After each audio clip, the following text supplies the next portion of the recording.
Ah, j'ai connu Marcel Proust lorsqu'il était un inconnu. Et nous le traitions toujours comme s'il était célèbre. C'était une habitude prise. Lucien Daudet m'avait mené dans cette chambre du boulevard Haussmann où il vivait, couché dans un nuage de poudre anti-asthmatique. On n'ouvrait jamais les fenêtres. La poussière recouvrait les meubles comme une fourrure de petit gris. Proust écrivait dans son lit, ganté, environné de plaques de liège, il était dans une guérite de plaques de liège.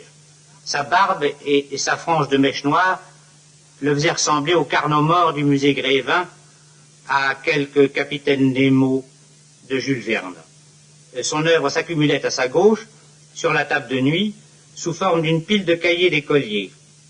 Parmi les fioles, ces cahiers d'écoliers, illisibles, il y déchiffrait si mal lui-même sa propre écriture que quand il lisait, cela le jetait dans des fous rires. Il se tordait de rire. Je n'oublierai jamais ces lectures la nuit, coupées, hachées par ce rire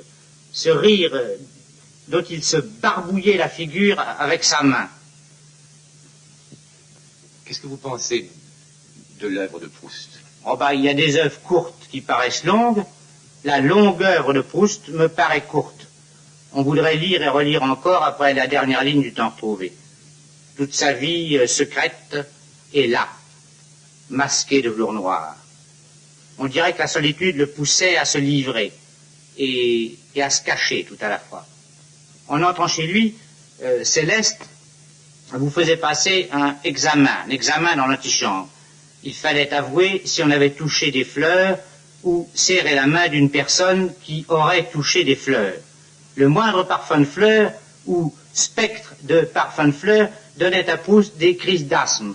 C'est pourquoi j'ai été si étonné de voir Freinet jouer son rôle en tenant une fleur à la main, par la faute de Malaparte.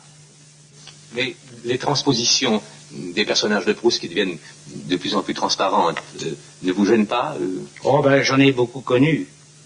J'habitais 10 rue d'Anjou au 5e. Au rez-de-chaussée habitait la comtesse de Chevigné, son modèle pour la duchesse de Guermantes.